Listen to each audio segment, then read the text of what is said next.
બોલો. મારું નામ સામતભાઈ મોહનભાઈ, ગામ દિયાળ, તાલુકો મહુવા, જિલ્લો ભાવનગર.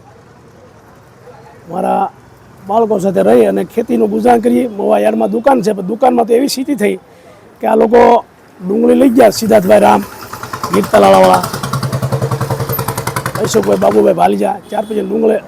અમારા ડુંગળીનો વેપાર પણ થોડોક બધું મુશ્કેલી થઈ છે. આવી બધી પરિસ્થિતિ ખરાબ થઈ. ખેતીમાં કામ ધંધો કરીએ.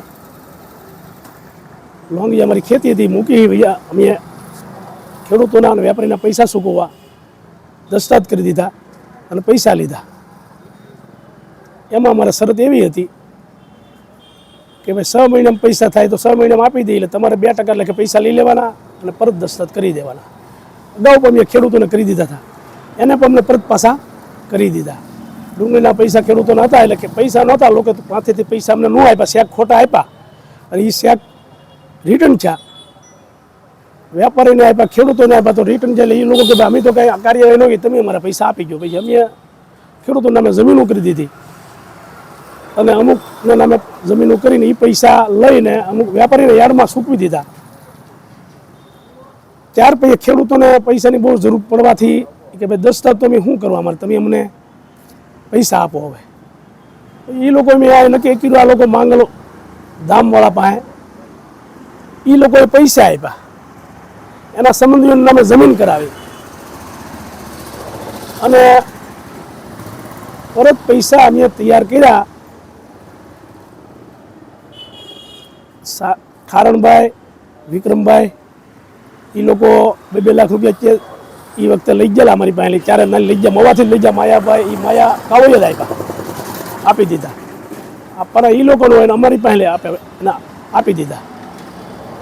અને પછી કીધું કે આવડા મોટા પૈસા તમે અમારા શું કામ લીધા, અમારી પહેલાં તો આપણે લેવાની વાત હતી. તો કે અમે તમને વ્યાજમાં 500 કરાવી દેવું, પણ તમે પૈસા અમને એટલા લીધા અમે ભાઈ. હવે આ લોકોએ એવી સાઠગાંઠ કરી અને પૈસા એ લોકોને સીધા આપી દીધા, અમને પૂછા ગયા સમજી. તો કે જમે રાહત કરાવી દીધો, ભલે આપી દીધા, કાંઈ વાંધો નહીં. ત્યાર પૈસા કર્યા તૈયાર. મારી બીજી મિલકત દિયાળ એરફેર મારા ભાઈઓમાં કુટુંબમાં આપી અને ના પૈસા દેવાની તૈયારી કરી, તો એ લોકો પરત પૈસા લેતા નથી. મારે આરસીભાઈ આવ્યા, અડધો પોણો દિવસે એને કીધું, લોકોને સમજાયા, ન સમજાયા, પૈસા ન લીધા અને પરત દસ્તાવેજ અમને આજ દિન કરી દીધા નહીં. થોડા દિવસની માલી ભાઈ એ લોકો પછી બધાએ હપીને 35-40 જણા આવ્યા. એમાં માયાભાઈ, કાળુભાઈ, પછી નાજુભાઈ, પછી નાનુભાઈ અને ભીખાભાઈ, પછી જયરાજ આહિર, ભરત આહિર, રાજુ બોરડા સરપંચ, આ લોકો આવીને એટલા જણાનો અમે ઓળખી નામથી. બાકી તો લોકો બધા 35-40 જણાનું ટોળું હતું અને 4 દિવસ સખતના લોકો રહ્યા અને બધું તોડફોડ કરી. બધું અમારો કપા પાડી દીધો, જીસીબી, ટ્રેક્ટરો, ઉભામાં માલ, ગાયો, ઢાંડા, ભેહું બધું મુકાવી દીધું, નાના ગાડર, બકરા અને બધું વેર વિખેર કરી નાખ્યું. ડુંગળી 4 વીઘા હતી, એમાંની પણ અમારા ભાગીદારો હતા ને કાઢી મૂક્યા, તગડાવી મૂક્યા. અમારી જમીન ખોદી નાખી, હાલ અત્યારે ખોદી નાખી, 1 મહિના દીધો ખોદે જીસીબી અને બહાર માટી ફેંકે, કાંકરા લાવીને ખેતરમાં નાખે, બધું બગાડ્યા છે. અને ઝાડવા બધા કાપી નાખ્યા. ઢોરના વાડા હતા અમારા, ગાયો, ભેંસુ, ઢાંડાના, બળદના, એ બધા ઝાડવા પણ એ લોકોએ પાડી દીધા. અને મારી એકલા ગાડી મૂકીને કેટલાક મારવાના હુમલા પણ કર્યા આ લોકોએ.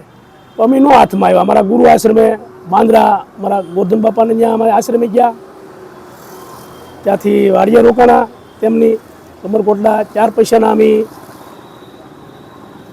કરુચી બાપાના આશ્રમ સુરત ગયા. સુરતથી પછી ગિરીશ કાકાને મળ્યા. ગિરીશ કાકા એને ઘણી સમજાવ્યા એ લોકોને કે ભાઈ 2% લેખે લઈ લો. તો એની હારે પણ ના ખોટું બોલ્યા આ લોકો કે ભાઈ અમે 3% પૈસા આપેલા છે અને 6 મહિને પૈસા અમારે લેવાના હતા, ન આપ્યા એટલે હવે અમારે જમીન નથી દેવી. કે એ લોકો ઘણું આઝાદી કરી કે ભાઈ એવું ન કરાય, નાના માણસ ખેડૂતો છે એની જમીન આપી દેવાય, તો તમને પૈસા આપી દઈશ. તો એ ન માન્યા એ લોકો